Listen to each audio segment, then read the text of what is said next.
जाल पकाई बर्तमान उंडाला हो माछर संकट बहुत मुझे आउ वर्ष 2 वर्ष पर आ माछ नथिए।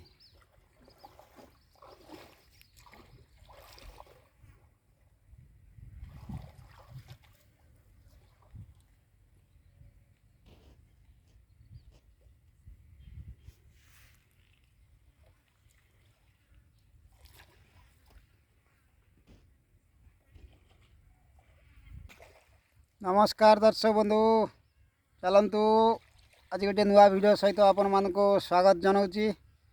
चलते आज गोटे नुआ वीडियो देखा नेट जालर माछ शिकार। बर्तमान आम केनाल पाखे आसी पहुँची जाइए। यहाँ हूँ आम केनाल।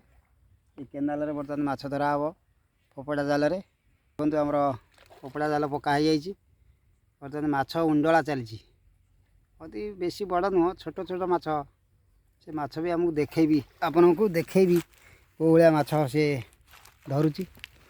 ये गोटे पकई ये देखते यही साइज पुटिया माछ ना को आमर ओडिया कहते आपको करांडी।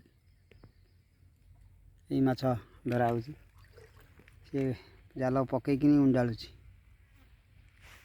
माछर परिस्थिति एमती बर्तमान खराब हो पकई है सीटा कौन गली पड़ा भी गला ये जगार पड़गला। चिंगुड़ी चिंगुड़ी गोटे चिंगुड़ी आसी चिंगुड़ी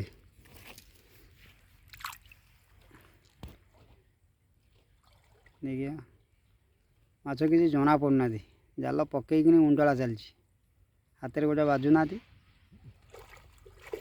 बाजुंट ये गोटे कौन लगी हाथ में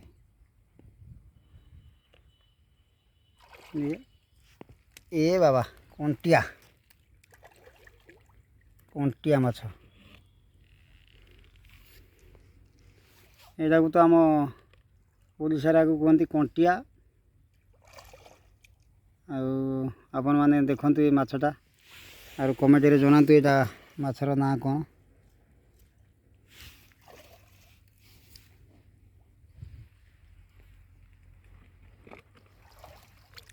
ये पटाटारे किसी लाभ होलानी किछि नहीं, पूरा फांका।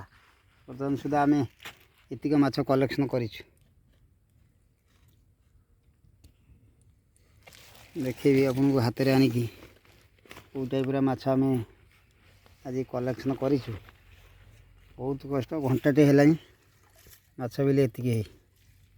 देखते यही टाइप माछ आज रविवार चूना माछ खाइबा को बहुत इच्छा थिला। से आम पलि आसिलु दादी पुतरा दीवन केनाल को जाल धरिकी किसी लाभ नहीं।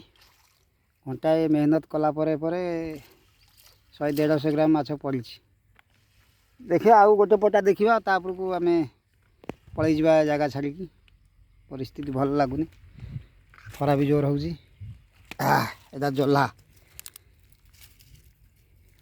नहीं रे जला टाइप माछटा कि जला नुह। देखु यहाँ जला टाइप जला नुह। यही कोरांडी दुईटा आसी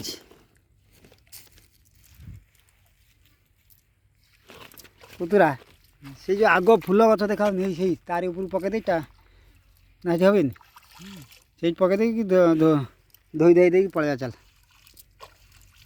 आज माछ खिया आमर रविवार होगला 100-150 ग्राम माछ होगला। आज पूरा ताकू भजा जीव तेल रे कंचा लंका रसुण दला होगी आज पखाला माछ खिया हम, भात खिया हम। चलतु लास्ट आमर यहाँ एंडिंग ये आम एंड करदे। पुतरा मोर घरे शोला मुझे जबरदस्त डाकी आनी कौन करिया। दादा कथा से काटी पाइलानी पलि आसला कि माछ देखा ना। बर्तमान जाऊँगी से बर्तमान लास्ट खेपाटा पकईया पानी रे पशिकी जाऊँ। बहुत डेंजर जगह साप फाप देखुना कौया जंगल जंगल पूरा भयंकर जंगल ताल गछ ता भितर आम आसचु।